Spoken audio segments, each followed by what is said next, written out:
This is the second day of this October 1981 7-day session. We will continue with the biography of Zen Master Basui, taken from the Three Pillars of Zen. And we're reading from the editor's introduction.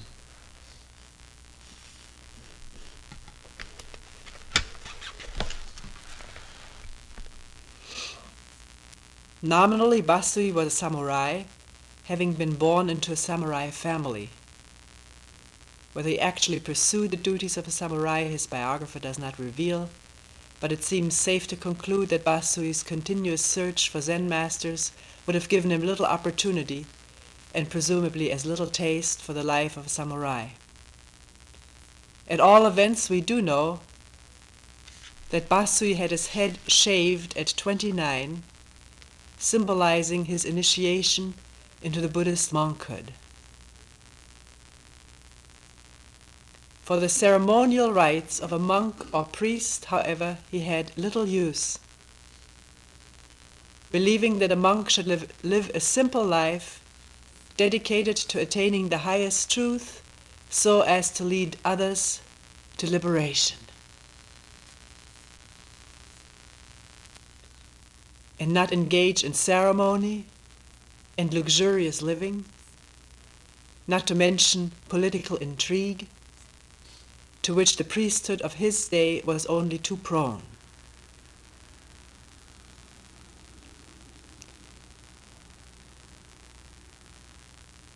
It says here, on his numerous pilgrimages, he stubbornly refused to remain even overnight in a temple, but insisted on staying in some isolated hut, high up on a hill or mountain, where he would sit hour after hour doing zazen away from the distractions of the temple. The distractions of the temple. It's not elaborated here what these distractions were to Basui or in his day. What mentioned is political intrigue, ceremonies, luxurious living. And may be amazed to hear this in connection with a temple or monastery. Yet unless the main aim, the main purpose for human beings working together in this zazen is to look into oneself and see all that comes up, the whole spectrum of human behavior in relationship,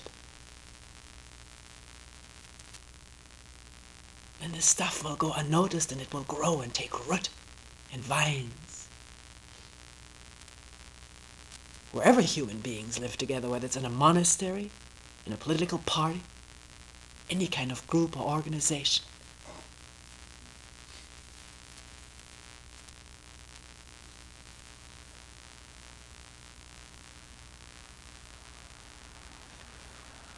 Used to be an ancient custom in India and China for a person who was pretty much done raising the family to leave home. Of course, not everybody. It was not a duty. It was the felt urgency of a number of people. In India, I believe they were called the sannyasis. They may wear a yellow robe, but they belonged to no monastery. They didn't belong to an organization.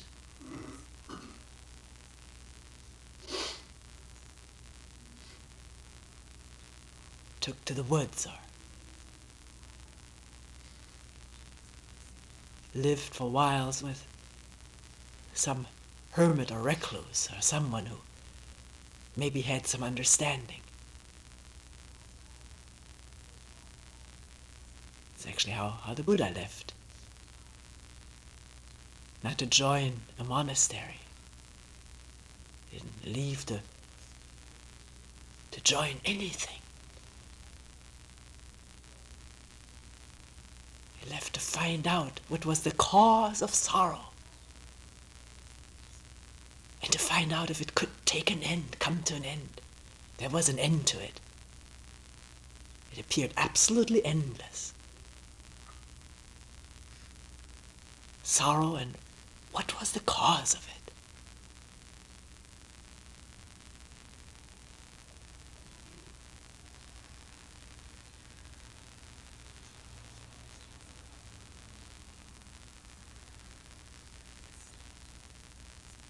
Political intrigue, this penchant of human beings to attain power, to exert power over others and over oneself.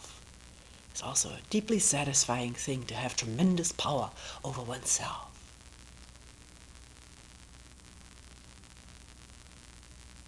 Or over others. Just as many people want to be dominated, want to submit. It's safe, or at least it appears safe. One doesn't have to think for oneself.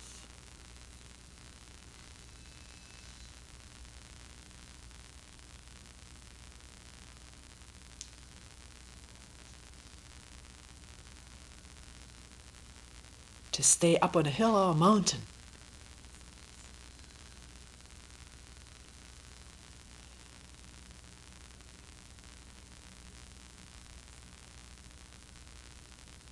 It's amazing how invigorating and fresh the air is on a hill or a mountain. Somebody who's been living in the woods told me in Doksan how much simpler it is to do zazen there, in the trees, in the grass, among naturally growing things which are not man-made.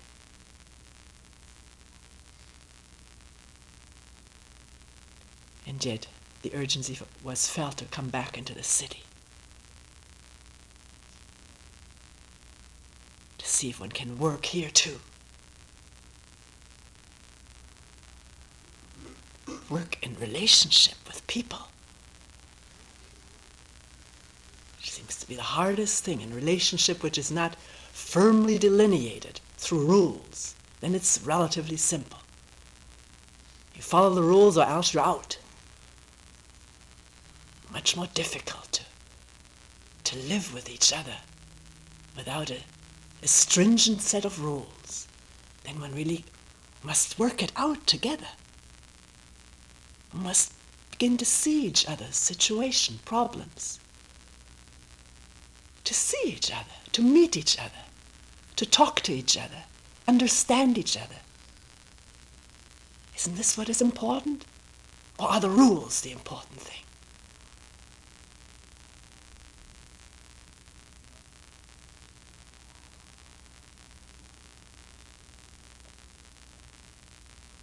Obviously, there have to be certain rules when people live together.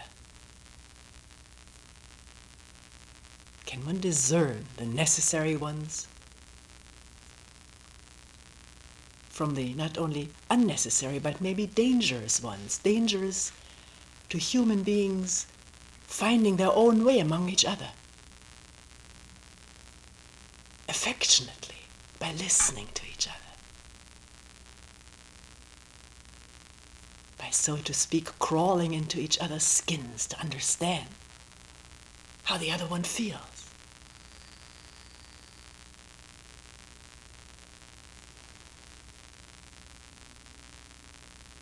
This work is not outside of Zazen. It is Zazen in daily life. Does one have the ears and eyes to see and hear? Without prejudices, memories of what was done before some other place. And the clinging to the security of what one knows.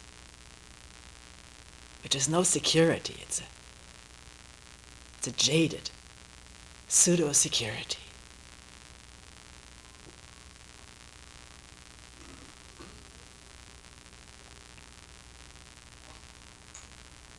To stay awake, it is continued here, he would often climb a tree, perch among the branches, and deeply ponder his natural koan. Who is the master? Far into the night, oblivious to wind and rain.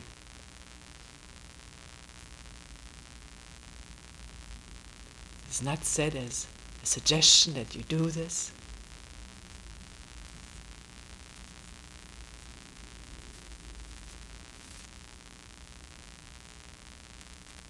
Just listen. Oblivious to wind and rain, body exposed to the autumn wind. Doesn't have to be the wind in the trees, it can be this wind inside, the inner turbulence. Actually, the word nirvana means the ending of wind.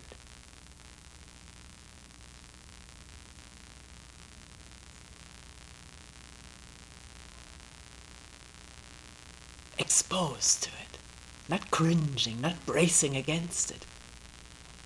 If you ever hike outdoors and there's a cold wind meeting you head on, if you brace against it or cringe, it becomes virtually impossible to continue. If there's no resistance,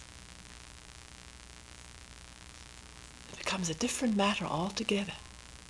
It's this exposing in the wind, the exposure in the wind.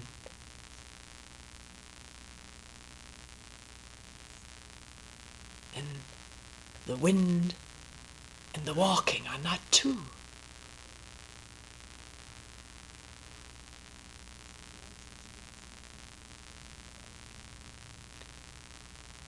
In the morning, with virtually no sleep or food, he would go to the temple or monastery for an encounter with a master.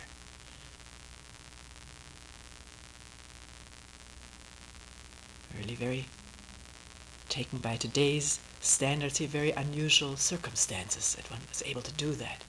Have a little hut on a mountain nearby, see the master every morning.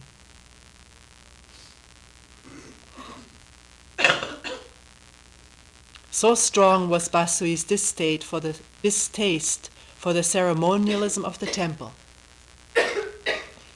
that many years later, after he had become a master, the master of Kogakuji, he always insisted on calling it Kogaku-an instead of the suffix, calling it Koku-an instead of ji.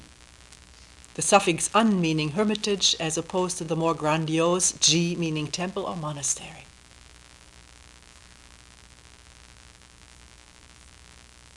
It's interesting, this distaste for ceremonialism.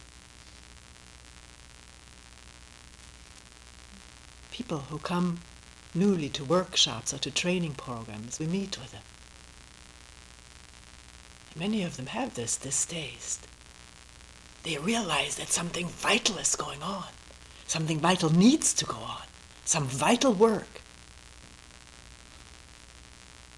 Seeing into themselves. Or not continuing with the life they're leading.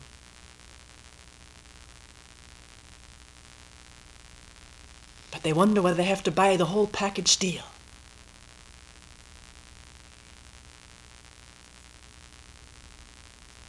Putting it very roughly and coarsely, meaning having to do all these things which they don't wish to do, don't wish to submit to that or participate in that.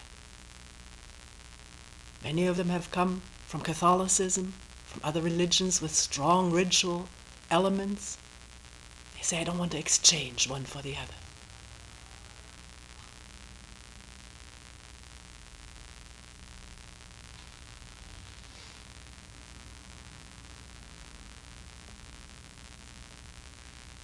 One person told me, a person's been a member for many years, when I came, that wasn't what I wanted to do, but there was something else that needed to be done, so I traded off.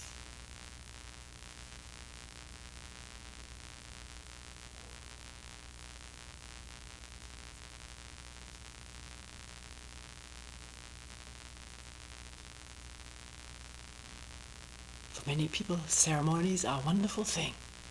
Gives one a feeling of togetherness, doing things together, doing things, preparing for something. And in the joy of the thing coming off,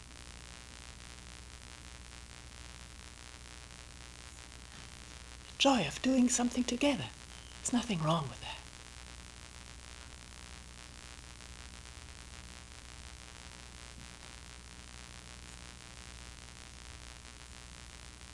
as long as there are no musts and oughts.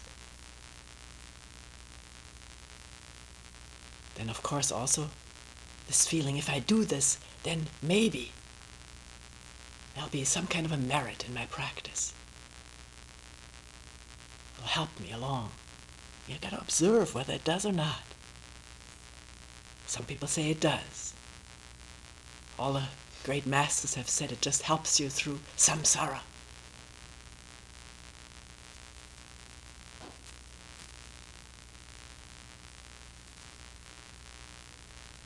Bodhidharma, maybe we'll have a taste on Bodhidharma sometime. When he came from India to China, and the emperor asked him, what merit have I gained by building all these monasteries, subsidizing all these monks and nuns, these orders, Buddhist orders, translating all the scriptures, etc. What merit have I gained? The answer was none whatsoever.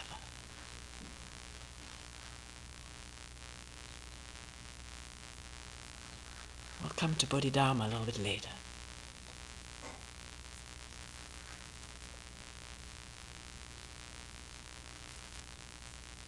So here, Basui distaste for ceremonialism, and he called it ji, although it was, well, we'll come to that in reading. In the course of his spiritual journeys, Basui eventually met the Zen master through whom his mind's eye was to be completely opened, Koho Zenji, a great Zen Roshi of his day. Basui, we're leaving out some things here and there. Basui recognized in Koho a great Roshi, but declined to stay in his temple. He really didn't want to stay around in a temple. Taking a solitary hut in the nearby hills. All these hills supplied with nearby huts.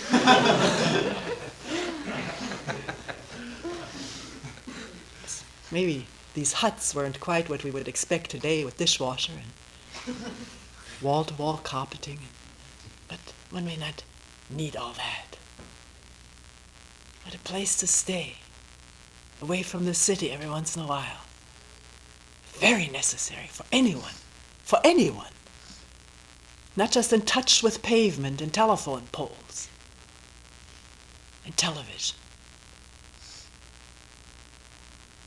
In touch with natural things that grow, that bud and blossom and bloom and ripen and then drop to the ground. And the smell of the earth and rain. And the light on the leaves and sunshine.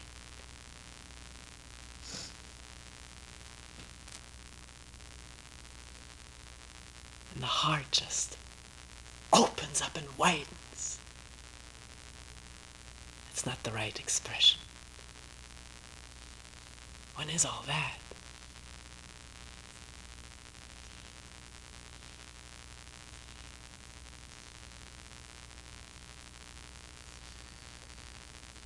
Taking a solitary hut in the nearby hills, and for the next month coming daily to see Koho. One day Koho, sensing the ripeness of Basui's mind, asked him, "Tell me, what is Joshu's mu?" Basui started to reply, "Mountains and rivers, grass and trees are all equally mu." Koho stopped him with, "Don't use your mind."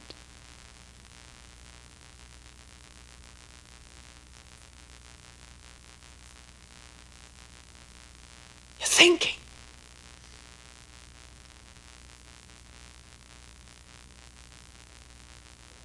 All at once, his biographer relates, Basui felt as though he had lost his life root, like a barrel whose bottom had been smashed open.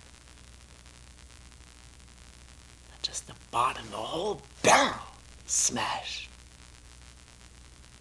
No barrel. The barrel are the thoughts and images, memories, expectations. The whole list of it. That's the barrel.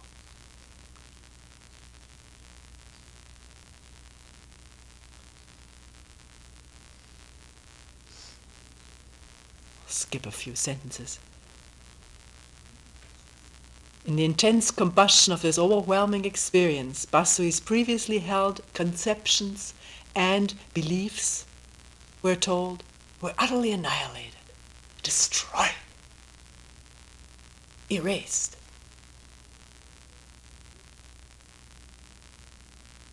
If you see something very clearly, you don't have to believe in it anymore.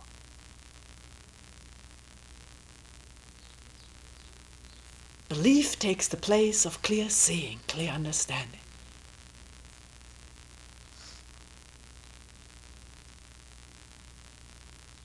Clear understand comes when one needs to verify belief and faith. One needs to verify. This was really the gist of the Buddha's teaching. Don't just take my words for the reverence you have for me. When you yourself know what's true and what's false, what leads to harmony among people and what leads to division, then abide in that. Do not go by what you've heard, by rumor through scriptures, or because this man is my teacher or this woman is my teacher. But test it, verify it, see for yourself, because you have the capacity.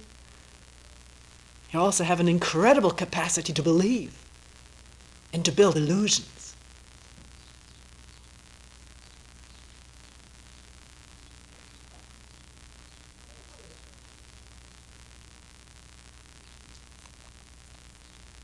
Illusions always being built when there's fear. Fear of loneliness, fear of standing alone, fear of pain, fear of being nobody, no image.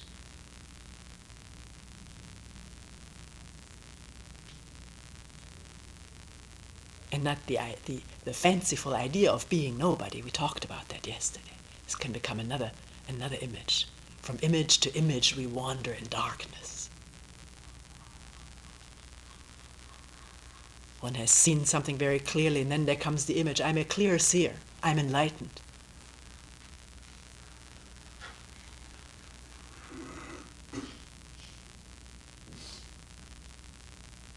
This image already being new darkness, new division. From those who are unenlightened, from those who are unenlightened.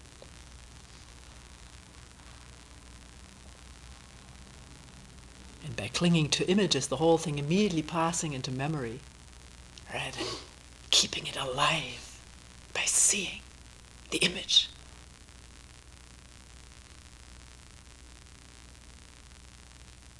And how does one see?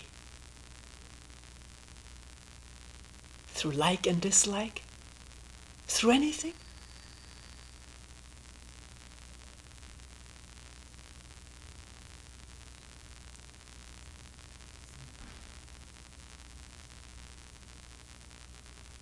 If you don't understand these words, what is being said, don't immediately build up the image, I don't understand. Others do. But let this not understanding be the fuel for the moo or the who. For questioning, not knowing. Not knowing meaning no refuge in images. Not knowing. It's a tremendous thing to question moo or who. Not knowing.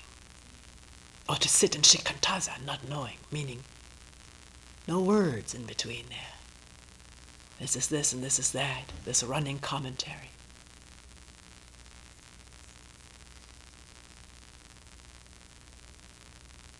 Just aware, with no one in there being aware.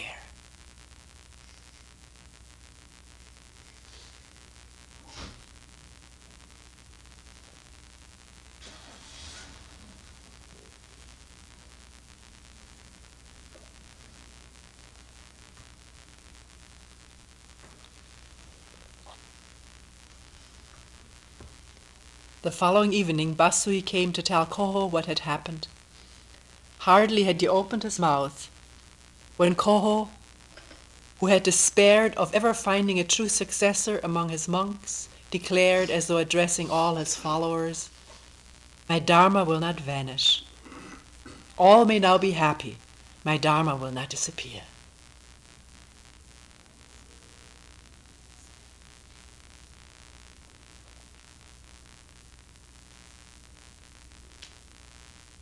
What is this Dharma that will not vanish, that will not disappear? Was that Dharma in danger of vanishing, of disappearing?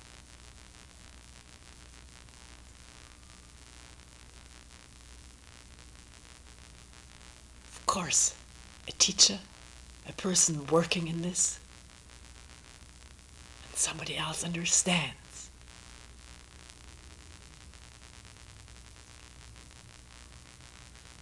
Joy, a wonderful thing. And if the more thoroughly someone understands, the more natural it is that one will point it out to others. One must, one can't help it. It's not a compulsion.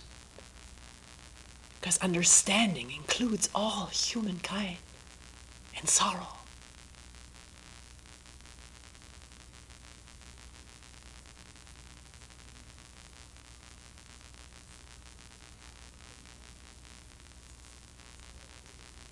So how does the Dharma get transmitted? Can be a terrific intellectual problem.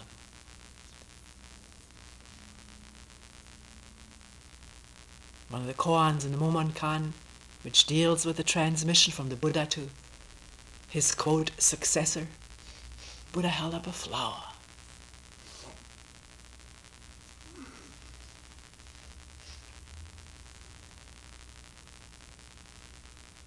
A red flower, a yellow inside.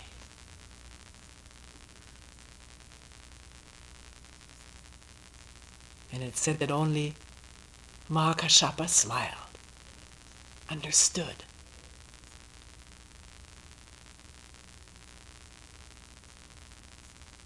That was the transmission. And Mumon asked, what if nobody had smiled? Then what? Or what if everybody had smiled?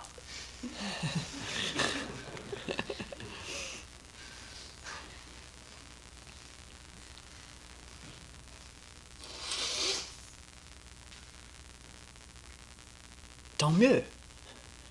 But a smile does not necessarily mean understanding. One can go along with smiling. Or one can smile at a beautiful flower and still not understand.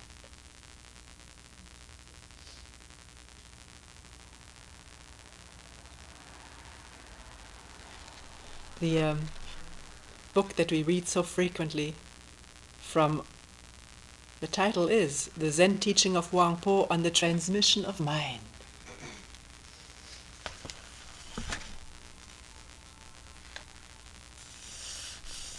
Let us read a few sentences from there. Or we can read that whole dialogue between the questioner and Huangpo. Questioner says, "Illusion can hide from us our own mind, but up to now you have not taught us how to get rid of illusion." See, this is the idea of the teacher. You teach me how I can get rid of my illusion.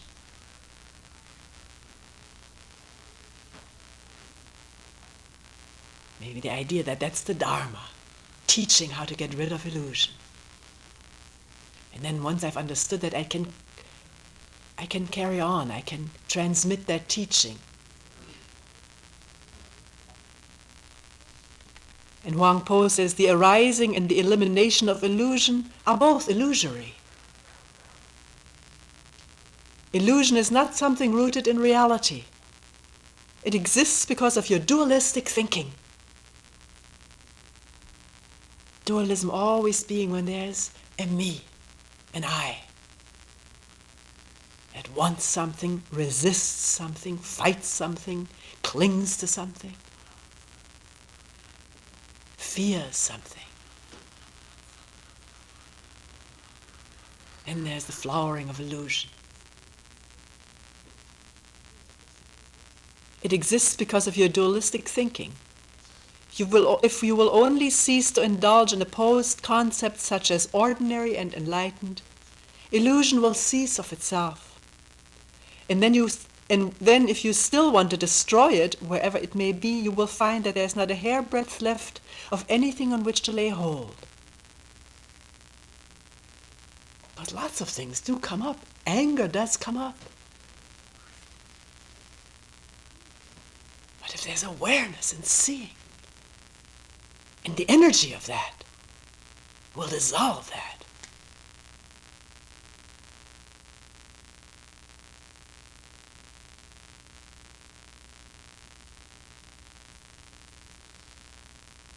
Or the questioning of it, not calling it by a name, which is already giving it continuity, perpetuating it by giving it a name.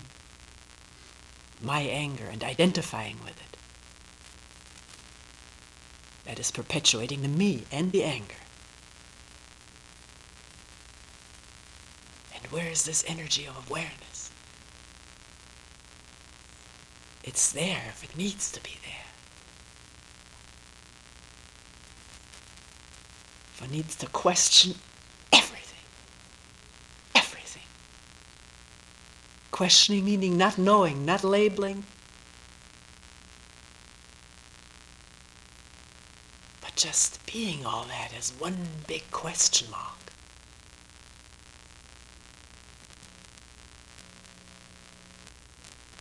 Wang Po continues, this is the meaning of, quote, I will let go with both hands, for then I shall certainly discover the Buddha in my mind.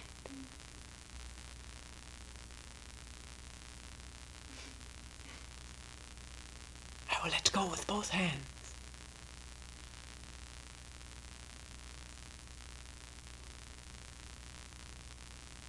I say, how am I going to do that? I've got to do that. I must do that. Both hands are still holding on. Can there be a letting go in the questioning, not knowing?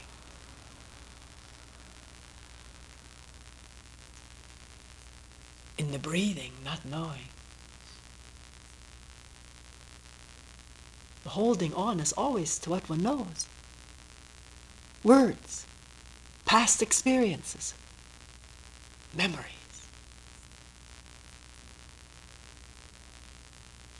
Thoughts.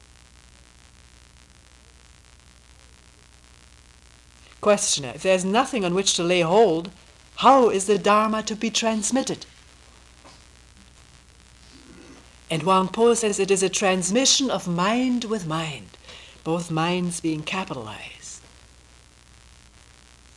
As soon as you put it into words, it becomes formidable.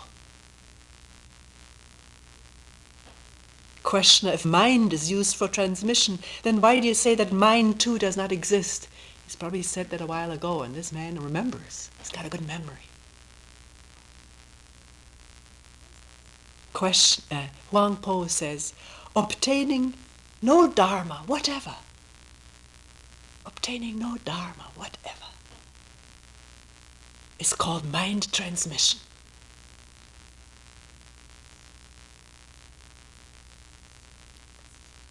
When two people see that at the same time, then there are no two people. There's no transmission. That's called transmission. Because we always have to call something.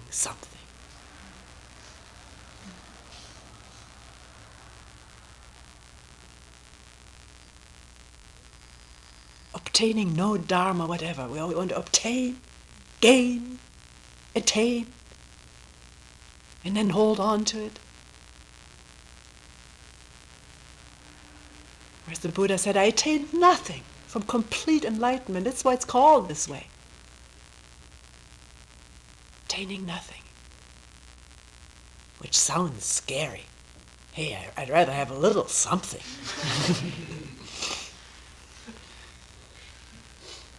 It's because nothing is just a word.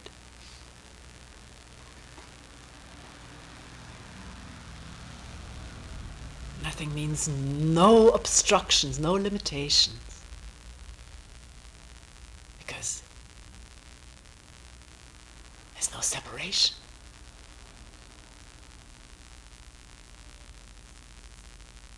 From anyone or anything.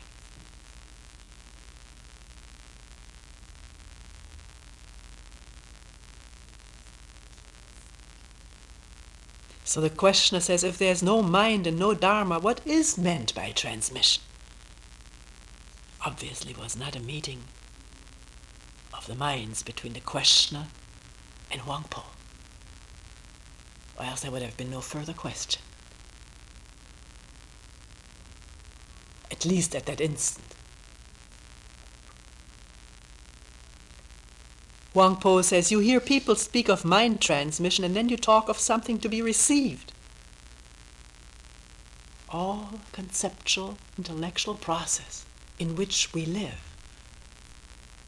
It nourishes us. Undernourishes us. It's not a balanced diet.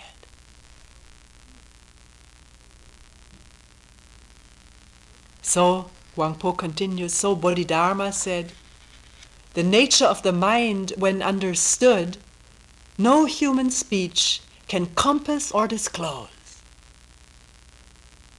Enlightenment is not to be attained, and he that gains it does not say he knows.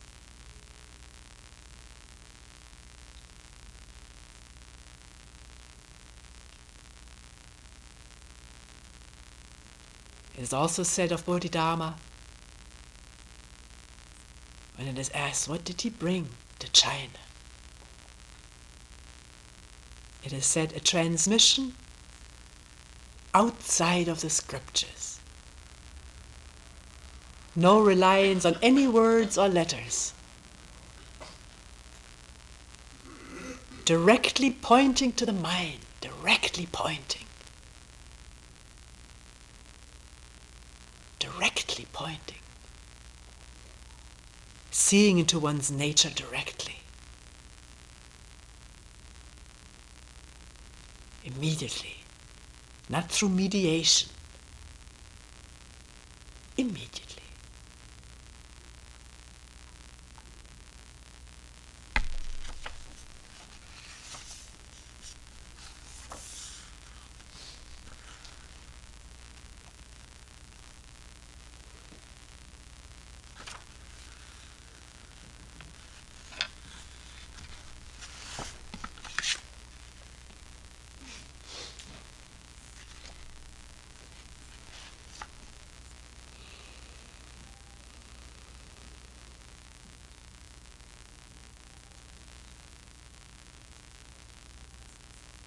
So when Koho exclaims, my Dharma will not disappear,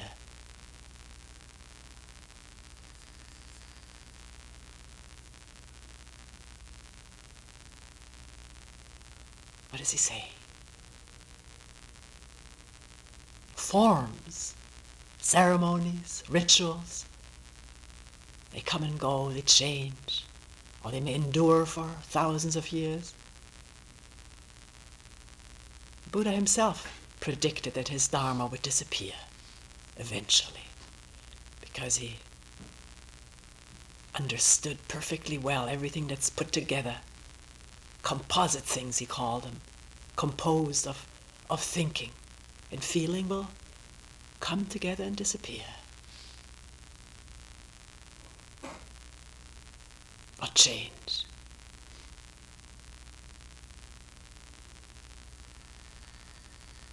What is it that doesn't disappear? Is there something?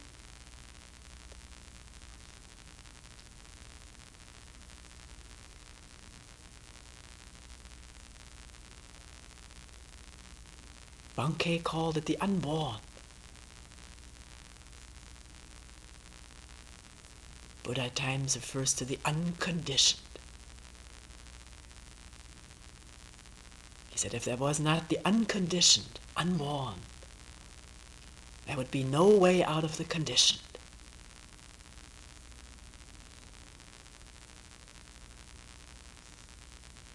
One person in Doksan said, there's no end to ego, everything is ego. No matter which way you turn, it's all ego. If you think you're doing away with ego, then you're just on a new ego path, new ego trip. You think you unconditioned something, and you're onto a new conditioning trip. Are you? Is one? You must look into yourself. And only if oneself sees clearly will one not project onto others. Then one also see clearly what somebody else is up to.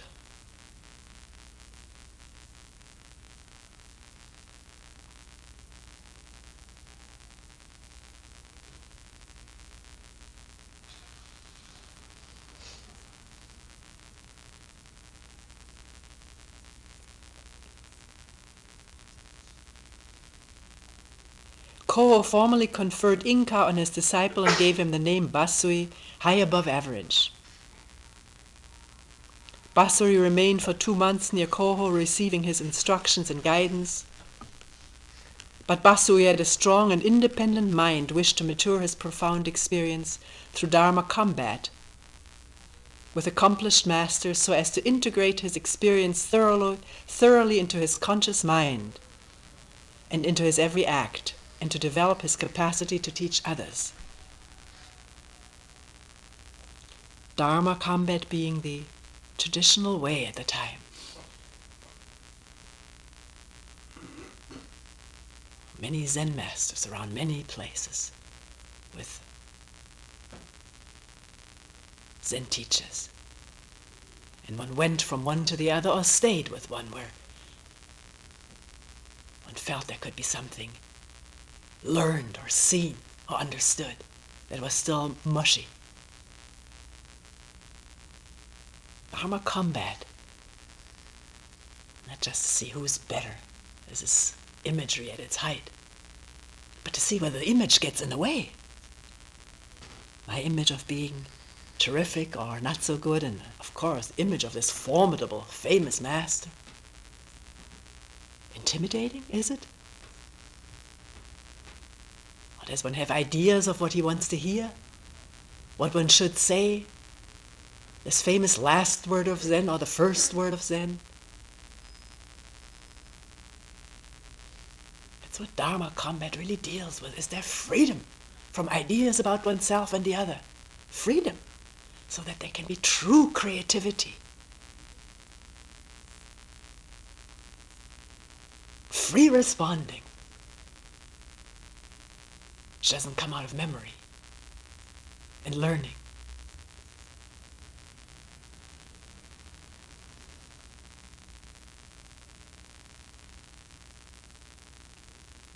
So he left Koho and continued to live an isolated life in forests, hills, and mountains not far from the temples of famous masters. Wherever he stayed, zealous aspirants quickly discovered his whereabouts and sought his guidance. But feeling himself still deficient in the spiritual strength necessary to lead others to liberation, he resisted their efforts to make him their teacher. I was going to make a remark about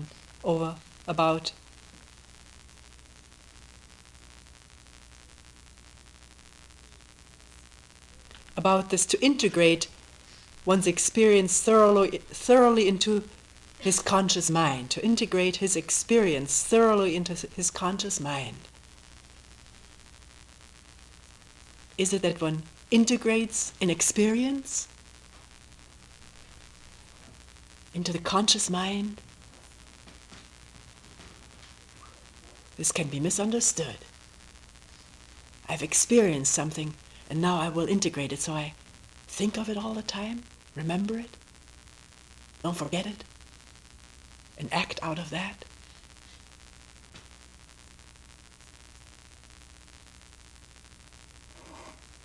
Or is there fresh seeing without the conscious mind interfering?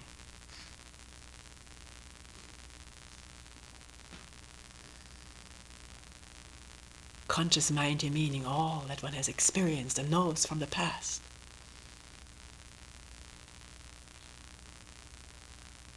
Attention and awareness, profound, deepening, so that also all the buried stuff, what psychoanalysts and psychiatrists these days call the unconscious, the collective unconscious, the racial unconscious, the personal unconscious, the subconscious. Can it all be aired? Not item by item by item, but in awareness, detected and not fallen prey to. We carry a tremendous burden up here in some, I don't know how many million convolutions of gray matter. Also referred to in Buddhism as the storehouse consciousness.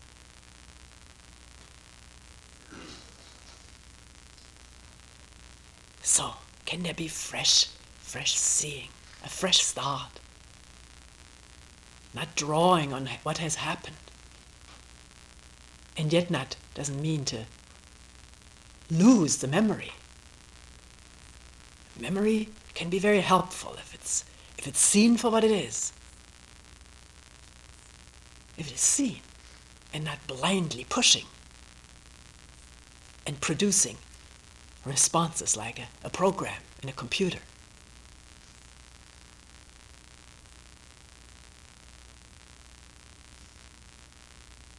Can one become aware of the programs?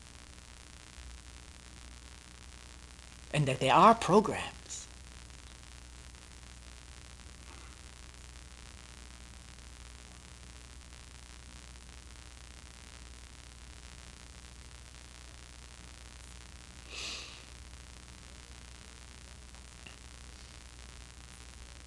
Wherever he stayed, zealous aspirants quickly discovered his whereabouts and sought his guidance, but feeling himself still deficient in the spiritual strength necessary to lead others to liberation, he resisted their efforts to make him their teacher. When their entreaties became importunate, I don't know, he would pick up his meager belongings and vanish in the night. Get out of here. You know, some of this ripening maybe comes with the doing of it, when one is faced with it directly.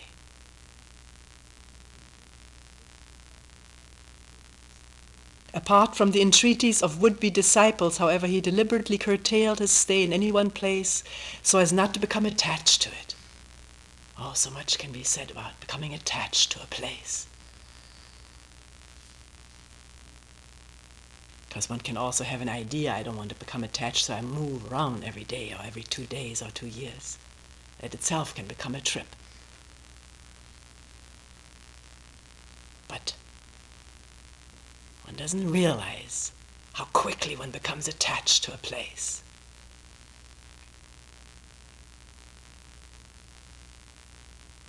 Attachment always being there when there's some fear underneath that has not been resolved.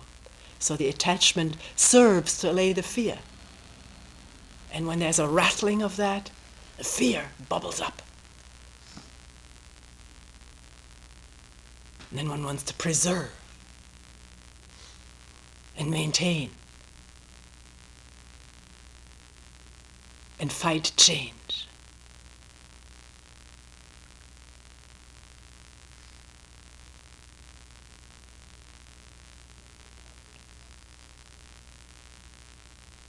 At length, now 50, Basui built himself a hut deeply in a mountain near the town of Enzan. As had happened in the past, word spread through the nearby village of the presence in the mountain of a bodhisattva, and seekers again began literally to beat a path to his hut. Now feeling himself capable of leading others to emancipation, he no longer turned away from these seekers, but willingly accepted all who came. Willingly accepted all who came. It's a wonderful thing if this is possible to do. Willingly accept all who come.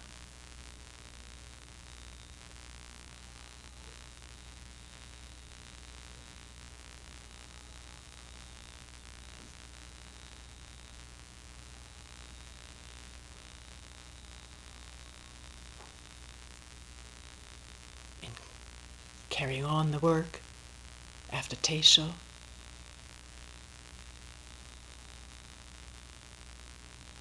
not clinging to words and images, but questioning who or sitting or breathing, wordlessly, not knowing, and not apart from whatever comes up.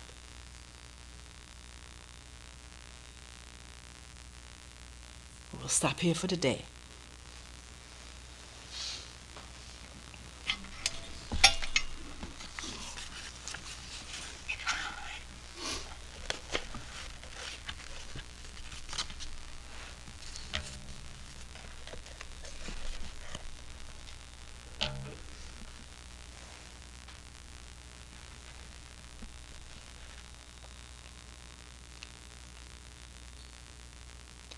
The Four Vows.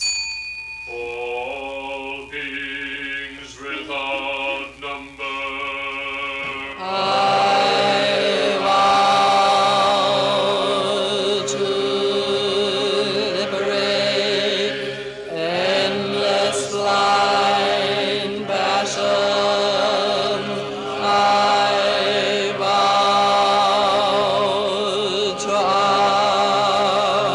uproot Dharma gates beyond measure. I vow to penetrate the great way of a Buddha. I vow to attain all being without number. I vow to liberate endless blind passion. I vow to uproot Dharma gates beyond measure. I vow to penetrate the great way of a Buddha. I vow to attain all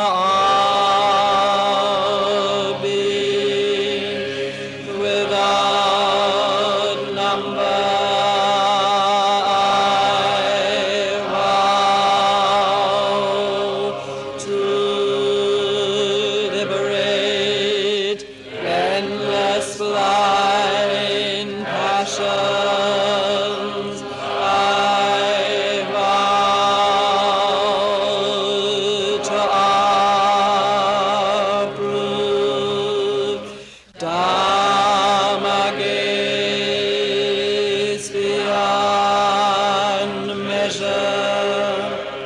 I vow to penetrate the great way of a Buddha. I vow to attain.